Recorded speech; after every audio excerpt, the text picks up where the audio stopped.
nanay ko. Ano? Hi po, almusal. Ayun po, kasama ko si Teresa. Say hi, Teresa. Kape tayo.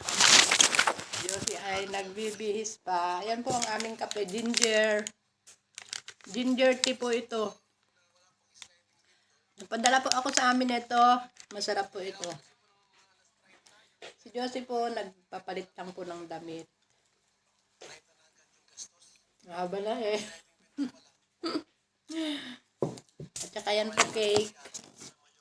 Binigay po ni Juliet. And ito po pizza.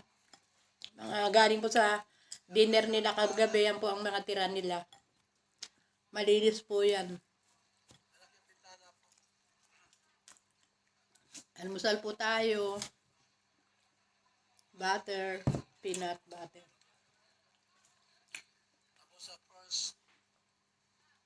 Narinig po niyo yun. Nanonood po ako ng kay Kuya Bal. Santos Matubang. Vlogger po yan. Sikat na vlogger. Alam niyo po yun. Makinig po kayo. Anak po niya si Kalinga Prab.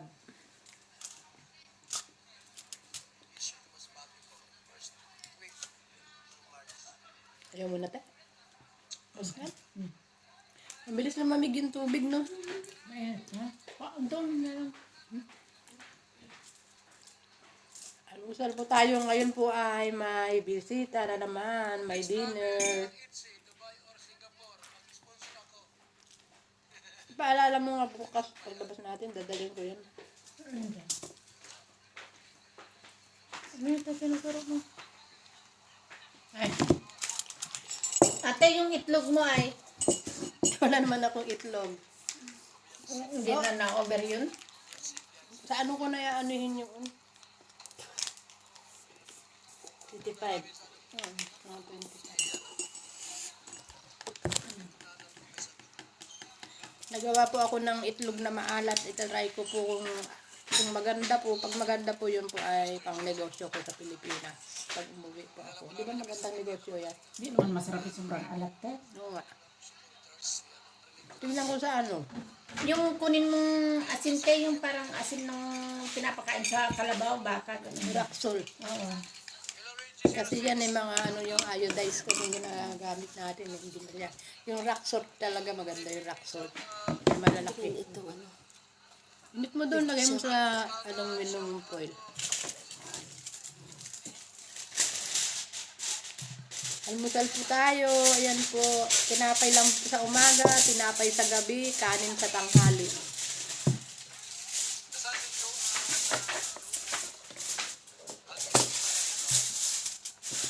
Kagabi po ay may dinner dito.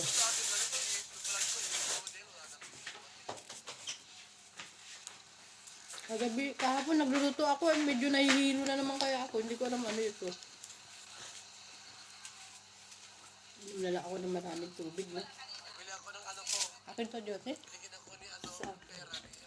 Sa maneng. Thank you.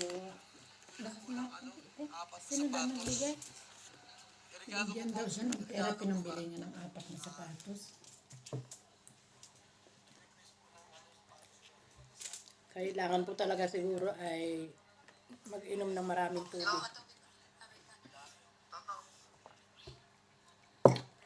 Sa next week pa po yung resulta ko ng laboratory test. Okay po, bye-bye. Ito na po ang aming almuting almusal. Maglilinis na po kami. Katapos po ay magluluto na po ako.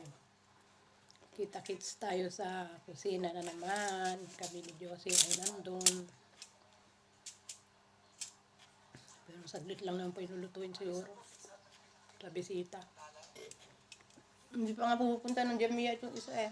Taga Manila. Okay po, bye-bye. Bye-bye po.